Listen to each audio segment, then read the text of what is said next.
Good evening. Tonight I bring you a short, scary story. This one being full of death and blood, but also perhaps some justice. Now sit back and relax. Author name: Certain Shadows. Story title: The Wreck. It happened so fast that I didn't even have time to scream when I lost control of my speeding car. I spun wildly across the empty road before slamming into a barrier with such force that I felt my teeth rattle in my skull. Everything went black.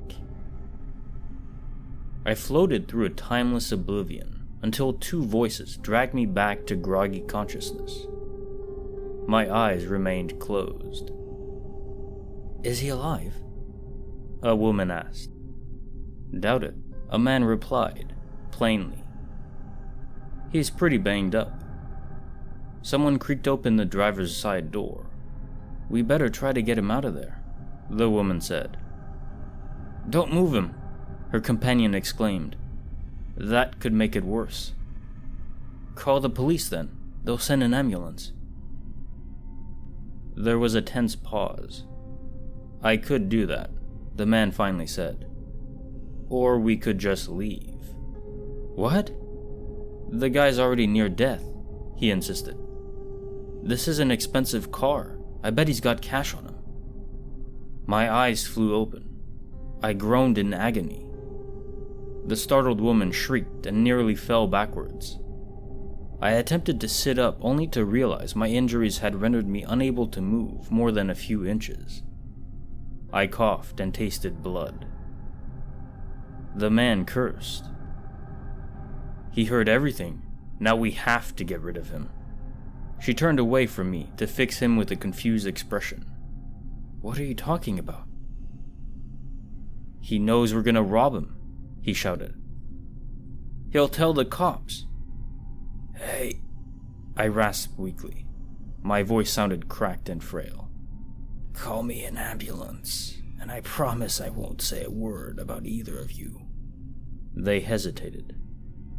"Please," I begged. "It'll be like you were never here." "You got any cash?" the man questioned flatly. Before I could answer, he reached towards me. I watched helplessly as he pulled my wallet free from my pocket and tossed it to the woman. She rifled through it with wide eyes. "Take it," I offered desperately. "Just please, please." "Shut up," the man interrupted. "You're in no position to be asking for favors." A steel blade sliced through the air. Warm blood sputtered from his open throat. He gurgled before crumpling to the ground in a dying heap. "He would have wanted half," the woman muttered, a knife clutched in her trembling hand.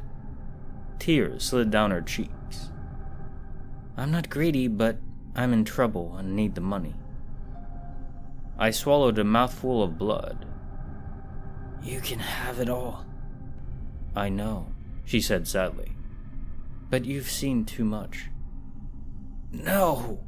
I protested, but she'd already begun to sink the knife into my chest. Pain bubbled inside me as I glanced downwards. Her eyes followed mine. She gasped when she saw her own incriminating visage, gazing back up from where my phone screen rested on the car floor. "That's why I crashed. I wasn't paying attention." I took my last jagged breath. "I was live streaming." Personal thoughts. Very good. I like when horror stories sometimes have a decent ending. The guy was robbed and murdered after being in a car crash. Talk about a bad day. But his killer, well, she's not having the best day either, as the cops will no doubt know what her face looks like. It doesn't guarantee she'll be caught, but it definitely increases the chances. Good for him. And for his family, and all his fans too. They saw it all.